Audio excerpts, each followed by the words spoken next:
Hello， 大家好，我是吉林。上期说到，英雄协会开始召集各地 S 级英雄，准备发动对怪人协会的进攻，救回被抓走的小孩。其余一边在听说英雄猎人饿狼还在进行英雄狩猎，但竟然不来狩猎他后，气哄哄的出门，准备收拾一下这家伙。但谁知道饿狼却早已经被带到了怪人协会内部，被怪人的首领提出，只要带回人类英雄的首级，就让他当怪人干部。那么重新回到城市里的饿狼，究竟会不会对英雄下杀手呢？另一边，英雄协会的营救计划又能否成功呢？那么废话不多说，进入我们的解说时刻。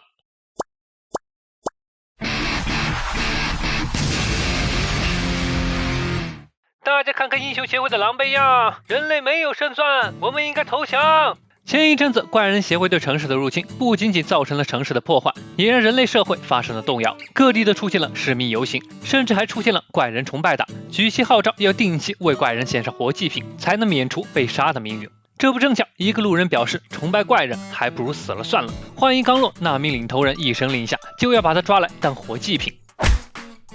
想通过活祭品制度保护自己，你们太小看怪人了。虽然嘴上这么说，但饿狼也没有立马做出怪人的行为，内心给自己找了个借口。在这个动乱的时代，自己这个最强怪人的出现就没有那么大的冲击力了，反倒是觉得怪人协会做得不彻底，才会出现这些只会仗势欺人的垃圾。他径直走了过去，这只是一起普通的醉酒打人事件，但当事人似乎因为怪人的入侵，内心变得不计后果。看到多管闲事的饿狼，直接掏出了一把小刀，毫不犹豫地冲饿狼刺了过去。滚！我和他们不同，我所散发出来的恐怖，甚至会让这些人渣也闭嘴。在餐厅里，将菜单里的所有菜都点了一份，便开始风卷残云般的进食。没错，对于他来说，这些只是身为人类必须要补充的东西。这样的狼吞虎咽，还是免不了被噎住。再来上一壶水，强行将食管里的食物咽了下去。就这样简单的结束了进食。他撕下了脸上的纱布，前2天惨烈的大战所留下的伤痕，竟然已经痊愈了。说来也巧，餐厅的另一边，齐煜竟然也在这里。对比另一边的满汉全席来说，他只吃了一个单人套餐。正要结账走人的时候，钱包不见了。仔细想想，可能是买白菜的时候落在超市了，而金诺斯正在维修，也来不了，这下就麻烦了。突然间，广播里播放一则通告：本店针对强盗、暴徒、吃霸王餐等情况采取了严密戒备，最近治安混乱，本店也请有职业营救常驻，请各位安心享用美食。本想找店员说明情况的，这下好像是听了广播后害怕了，去自首一样。不会吧，不会吧，今年最大的危机，秃头皮肤下的21名就要毁于一旦了。心里正思考对策的时候，突然间听到有人在叫他，差点没给他吓尿了。但转头一看，原来是吹雪。他知道齐煜正在寻找英雄猎人，所以提出要帮他一次，不过事后需要分他70%的分数。齐煜似乎并不怎么在意，向服务员又追加了一份薯条。不过话说回来，齐煜是肯定不会事先调查目标信息的，真碰上了饿狼也认不出来，所以吹雪这才决定来帮他，这样说不定就能让齐煜加入自己的小组。但他万万没想到，齐煜完全没有在听，接过了服务员递来的薯条。看着似乎是给他的，谢谢。嘿嘿，看着齐煜的笑容，吹雪也笑了，看来是因为能和自己一起工作很开心吧。这样一来，齐煜就是吹雪组的人了。嘿嘿，吃霸王餐的！突然间，餐厅另一边传来了喊叫声：“给我追！”齐煜又被吓出一身冷汗，不过回过神来，他二话不说就追了过去，嘴里还在喃喃道：“吃霸王餐太恶劣了，我去追。”还没等吹雪反应过来，齐煜又回头道：“你也吃了薯条吧？拜托你结账了。”开玩笑的吧，世界都成这样了，他还在耍这种小聪明。回到另一边，饿狼摆脱了追他的人，走在路上，心里还在回想着大冢演的话：带回英雄的首级嘛，我完全可以无视那些家伙的话，只要杀了英雄就被认同怪人身份，是什么道理？哼，怪人应该是即便不在场也能令人闻风丧胆吧。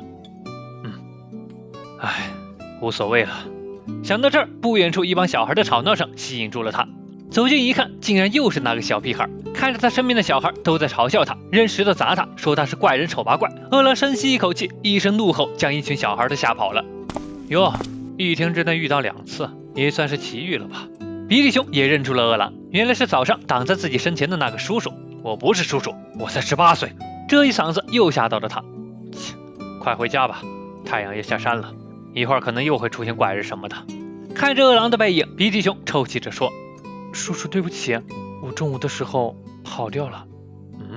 原来那个时候比利熊偷偷看到了，那些英雄们是想消灭保护自己的叔叔，他们肯定是搞错了，所以是叔叔救了我，叔叔肯定是正义的伙伴。但话刚说出口就被饿狼捂住了嘴。住口！我鸡皮疙瘩都要起来了。可就在这时，有人来了。喂，吃霸王餐的，你这家伙竟然吃霸王餐！英雄嘛，你还真会选时间啊！可正要转身的时候，却听到来人正嘀咕着：“这次就饶了你，就算是提醒过了吧。”这就让饿狼摸不着头脑了。喂，站住！你不是来消灭我的吧？你的英雄代号是什么？秃头披风侠。没听清这家伙在说啥，但只要是英雄，饿狼就要狩猎。可刚要动手，身后的比利熊抓住了他的衣服。叔叔，你吃了霸王餐了吗？他好像说不追究了，还是不要和他纠缠比较好。本来就很不爽的饿狼更火大了。今天从怪人协会开始，就连这种无名小卒和臭小鬼都开始同情我。虽然不知道邦古那个老家伙是怎么活下来的，但当听到他还活着的时候，我竟然在心里还松了口气。我对这样的自己感到愤怒。我不是要按怪人协会的要求去做，但我要动手，我要拿下一个英雄的脑袋。居然敢小看我，我可是怪人！气势逐渐攀升的饿狼走向了奇遇。喂，我现在就把你……抱歉，我也是共犯，所以不要和我扯上关系啊！饿狼猛地惊醒，刚才的一幕他似乎还没缓过神来。比利熊告诉他，那个秃头英雄说了句不小心动手了就跑掉了。饿狼这才反应过来，他竟然输了。是个什么样的英雄？似乎刚才的一击让他脑子都有点不太清醒了。可就在这时，一道熟悉的声音传来：“饿狼，你在搞什么鬼？”哼，我一直在看着呢。原来是被派来监视饿狼的切割王和虫神。饿狼，你和我们不同，很可惜，我从你身上感觉不到怪人性。擦拭掉嘴角的血迹，饿狼转头说道：“喂，小鬼，发什么呆呢？快回家去。”但此刻比利熊好像有点不太对劲，眼里写满了恐惧，眼前这浑身上下都散发着恐怖气息的怪人。在他手里的名册上清晰地记载着，他便是最近拐走了好几个小孩的都市传说怪人。哟，饿狼，没想到你还有年纪这么小的朋友啊！切割王的手段，饿狼可是亲眼见过的，况且他身边还有个怪人。你已经逃不掉了，抱歉了。退后，大众眼小朋友，让我们监视你的动向，看看你这位英雄猎人到底有没有资格成为怪人。哈，说的好像自己多了不起一样，我还对你们那些温吞的做法很失望呢。哦，那你就杀了这个小鬼。这么做有什么意义吗？怪人就是放弃做人。饿狼，你还没有完全抛弃人类的身份，我们也不需要你这种半吊子。你刚才居然还输给了一个微妙的英雄。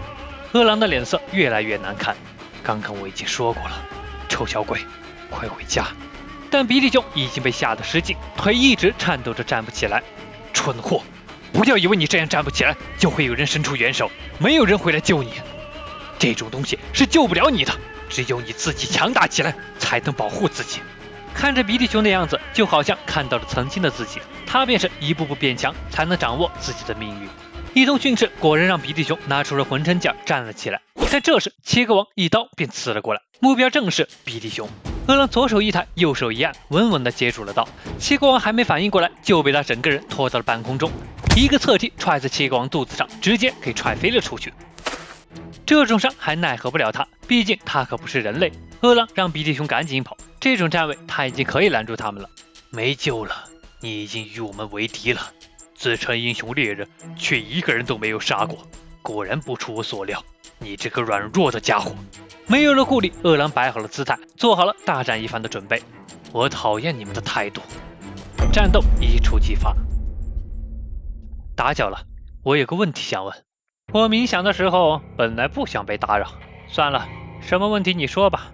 为什么让切割王和虫神去？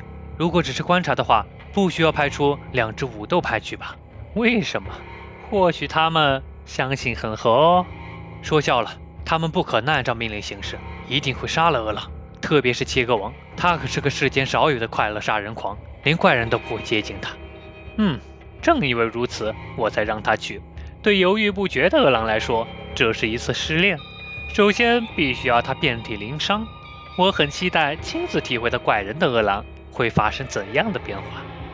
大众爷，你有什么目的？你究竟想利用饿狼来做什么？哦，知道了答案后，你想怎么做？什么也不做，只是出于好奇。凤凰男，你觉得大蛇陛下是从哪里诞生的怪人？不清楚，是古代生物的一类吗？哈哈，其实大蛇陛下原本只是饿狼那样的人类哦。他是经历了无数失败和牺牲才塑造的究极生物，是真正的怪人王。大蛇陛下是我制造出来的。什么？制造？是你制造出来的？如果精心培养，饿狼或许会成为第二个大蛇。只有我知道其中的秘诀。我已经嘱咐过虫神了，如果切国王太过分的话，就阻止他。不过万一真这么死了，我会再等等其他素材的出现。原来怪人协会的幕后操作者竟然就是大种野，而饿狼已经成为了他口中第二个怪人王的备选。那么饿狼究竟能否敌过切国王和虫神的围攻呢？那么本期饿狼篇2到这里就结束了。想接着听麒麟讲解后续剧情的，别忘了关注和订阅哦，在这些地方也能看到麒麟的视频。